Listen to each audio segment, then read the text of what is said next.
Hello, good morning everyone. Now today we are discussing about the question answer of your chapter 1, that is Robin. Yesterday we have to be discussed the poem, that is already you have to be done in your notebook with the diagram also, and some students has to be send or share me the notebooks, but lot of students are not sharing their notebooks. So I request to all the parents that they have to be very careful regarding their students, that they have to be share their homework with me. Now we are starting with the first question, that is write true and false against each sentences. It means that we have to be write true for the correct sentences and false for the wrong sentences. The first one is summer comes before autumn, कि क्या summer जो है वो autumn से पहले आती है, so it is true. Okay, then कि सेकंड क्वेश्चन इसमें दिया हुआ है robin stop singing in the cold winter, कि ठंडे मौसम में, सर्दी के मौसम में जो है रॉबिन गाना बंद कर देता. तो ये क्या सही सेंटेंस है? It is also true because in your poem we have to be read out that robin not sing in the cold winter.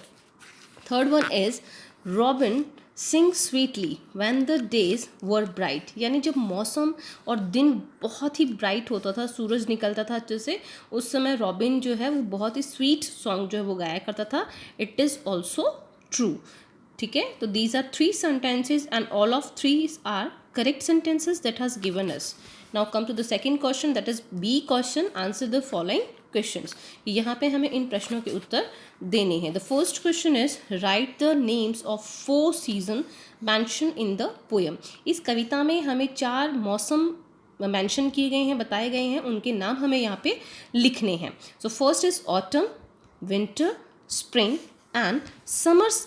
These are 4 season mentioned in the poem. यानी ये वो 4 ऋतुएं हैं, ये वो 4 मौसम हैं जो इस कविता में हमें मेंशन किए गए हैं. So this is the answer of the question, that autumn, winter, spring and summer, these are the 4 season mentioned in the poem. Now come to the next question, that is what does Robin say during the winter, कि winter के अंदर जो है robin क्या कहता है, सबसे क्या कहना चाहता है. दैट इज somebody मस्ट सिंग, यानी सैड रॉबिन कहता है कि कोई गा रहा है, क्योंकि जो उसने गर्मी के मौसम में गाया होता था वही सॉन्ग जो है उसे सर्दी के मौसम में भी रिवाइब्रेट होता है. Then he has to be realise that somebody must sing, किसी को तो गाना चाहिए. So this is the answer. The third question is when does Robin sing with all its might? वो अपने पूरी शक्ति के साथ, पूरी स्ट्रेंथ के साथ में, बिकॉज माइट का मीनिंग यहाँ पे हमें जो हमारी ग्लॉसरी थी उसके अंदर माइट का जो है स्ट्रेंथ दिया हुआ था. when does Robin sing with all its might, वो अपनी पूरी स्ट्रेंथ के साथ कब गाता है. so when the days were bright, जब दिन बहुत ब्राइट होते हैं, यानी जहाँ सूरज निकला हुआ होता है, बहुत अच्छा सा, बहुत अच्छी सी रोशनी होती है, then robin sing with all its might. तो उस समय जो है रॉबिन अपनी पूरी एफर्ट्स के साथ में, अपने पूरे हम ये कहें कि स्ट्रेंथ के साथ में सिंग करता है. This is your third question. So these are the 3 questions which we have to be answer here. Now come to the question C. Write 2 rhyming words for each. यहाँ हमें हर एक के लिए जो है राइमिंग वर्ड लिखना है. सो फर्स्ट वन है माइट का मैंने बताया है आपको, bright, then tight, bright, tight. Rhyming word सबसे पहले मुझे बताइए क्या होता है. What do you mean by rhyming word? Rhyming word means that the last words of each word has to be match with each other. यानी जब सारे वर्ड्स के लास्ट के जो वर्ड्स होते हैं उनकी साउंड जब सेम होती है, आर कॉल्ड राइमिंग वर्ड्स. उन्हें हम राइमिंग वर्ड्स कहेंगे, जैसे ओल्ड, कोल्ड, बोल्ड, ठीक है, सोल्ड, इस तरह से. इसी तरह से हमने लिखा है माइट, ब्राइट एंड टाइट. फिर इसमें है कोल्ड, ओल्ड, बोल्ड, ठीक है, देन ओल्ड, कोल्ड, बोल्ड. इसमें भी देखिए लास्ट वर्ड्स के साउंड सेम आ रहे हैं.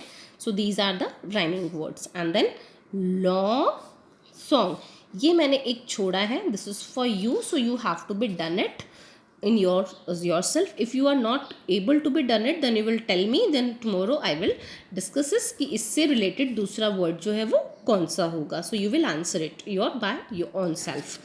Now come to the question D, that is the match the following. यानी यहाँ पे हमें कुछ words दिए हुए हैं, उनको मैं मैच करना है, बट मैंने इनको ऑलरेडी मैच करके मेरे इसमें लिखा है, क्योंकि मेरे पास में बुक अवेलेबल नहीं है, so I will write here with my matching.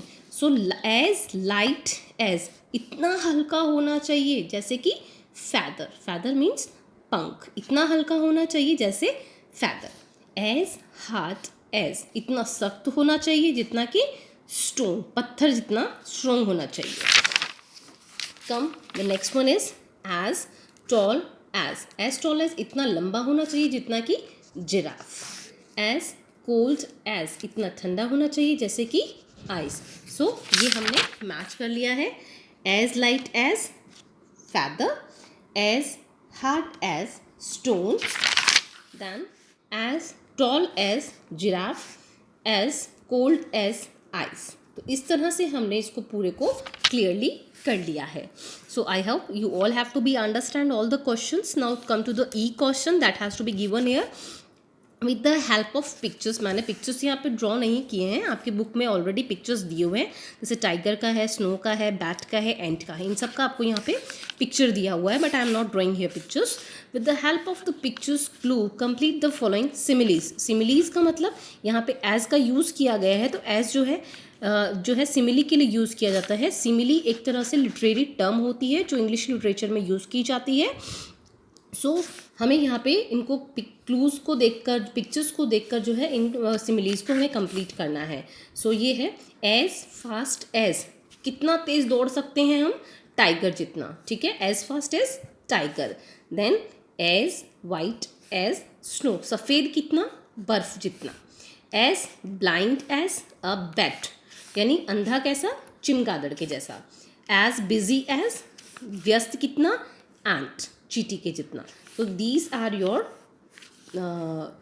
similes that has to be given in your book, and there is also given the pictures of these tiger, snow, bat and ant, but I am write their names here. You have to be match the simile with the pictures also and write their names. And the last question that has I'm not done here, ये जो F question है ये मैंने नहीं किया है because it is only for the students, not for me. That question is right a few lines on your favourite bird. आपको अपने फेवरेट